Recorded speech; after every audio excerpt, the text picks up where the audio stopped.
Magandang araw! Ang ibabahagi ko ngayong araw ay tungkol sa El Filibusterismo.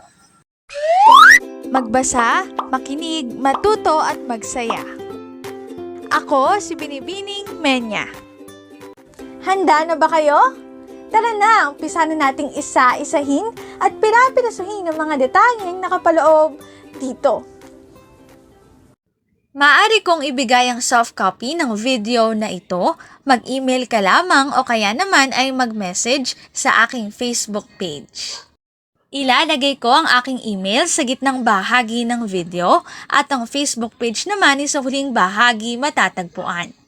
Maraming salamat sa panonood! Katulad ng binanggit ko kanina, ang ibabahagi ko ngayong araw ay tungkol sa El Filibusterismo.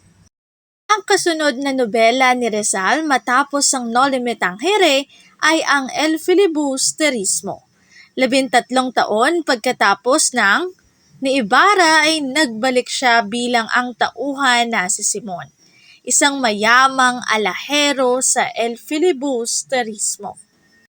Sa akdang ito, si Simon ay nagpanggap na nakikisama sa mga makapangyarihan at bumubuo ng alyansa sa mga kalaban, habang palihim na pinalalakas ang kanyang posisyon sa tulong ng mga bagong kapanalig. Bagamat detalyado ang kanyang plano, isang hindi inaasahang pangyayari ang nagdulot ng malaking pagbabago sa takbo nito.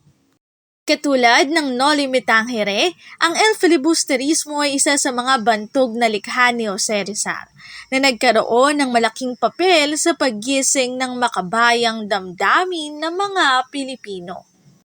Para naman sa trivia, inialay ni Jose Rizal ang El Filibusterismo sa Gumbursa, ang tatlong paring Pilipino na isinakdal ng Suhersyon at sa pamamagitan ng ito ang aking sanggunian ng mga impormasyong nakatala sa bawat slides. Kung interesado kayo na magbasa pa, maaari niyong bisitahin ang website na ito.